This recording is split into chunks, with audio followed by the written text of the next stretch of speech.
Šodien es gribu parunāt par tiem rožainajiem panākumiem, uz kuriem cilvēki iet gadiem ilgi, bet neskāpēc vairums nekur tālu nav tikuši. Es ar to saskāros tad, kad pati darbojos tīkla mārketingā. Ziniet, cik daudziem cilvēkiem tīkla mārketingā izdodas sasniegt tos rožainos panākumus? Sasniegt tās skaistās kolāžas, kuras mēs zīmējam, kuras mēs tur esam kaut kur piekarinājuši pie sienas vai kur nu kurais. Tā kā mums mācīja. Patiesībā es gribu, lai jūs paši sev atbildiet uz šo jautājumu. Jo šodien ļoti daudz cilvēku nodarbojas ar tīkla mārketingu.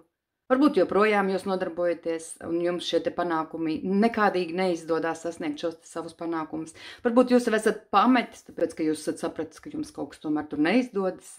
Galu galā vienkārši uzdodiet sev jautājumu, cik gadus jūs jau nodarbojaties ar tīkla mārketingu un cik lielus panākumus jūs esat sasnieguši pa šiem gadiem.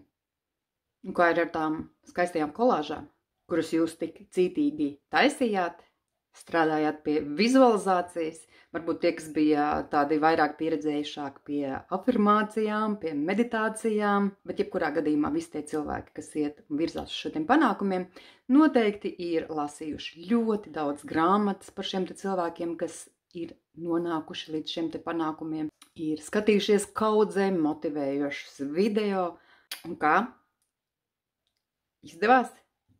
Ir tā, ka var caurām dienām meditēt, lasīt afirmācijas, skatīties motivējošus video, lasīt grāmatas par panākumiem, varbūt vēl kaut kādus rituālus taisīt, bet jūsu zemapziņas līmenī notiek pilnīgi pretējais.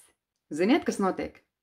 Kad jūs skatāties kādu ģeniālu cilvēku, kas tev saka, kā veiksmīgam būt ir reāli, jums jūsu zemapziņas līmenī mamma, tētis, vecvecāki saka, ka naudu nevajag. Tie, kas ir bagāti, tie visi ir zagļi, tie visi ir naudu nozaguši, un vispār naudā nav laime. Un kas patiesībā notiek?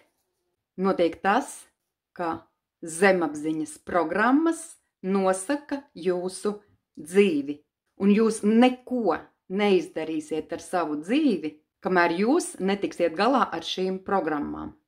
Kamēr jūs neizdzēsīsiet veco programmu un neierakstīsiet jaunu programmu, kas strādās uz jums, nevis pret jums. Un kamēr zemapziņā ir šīs te programmas, visi sapņi par laimi, par bagātību, par šo te skaisto rožaino dzīvi rada pretestību. Tāpēc pirms nodarboties ar jebkādu biznesu, pirms sākt apmācīties, kā kļūt bagātam, ir jārada šī te platforma, uz kuras visas šīs jaunās programmas, visa šī jaunā informācija tiks ierakstīta. Bet vispirms jums ir jātiek skaidrībā ar to, kas jums traucē zemapziņas līmenī. Tāpēc es dodu iespēju pagaidām bez maksas pieteikties konsultācijai. Vēlāk tā būs maksas konsultācija, lai tiktu skaidrībā ar to, kas jums traucē. Jo kamēr jūs to nenovērsīsiet, lai kā jūs arī necenstos, tas nestrādās.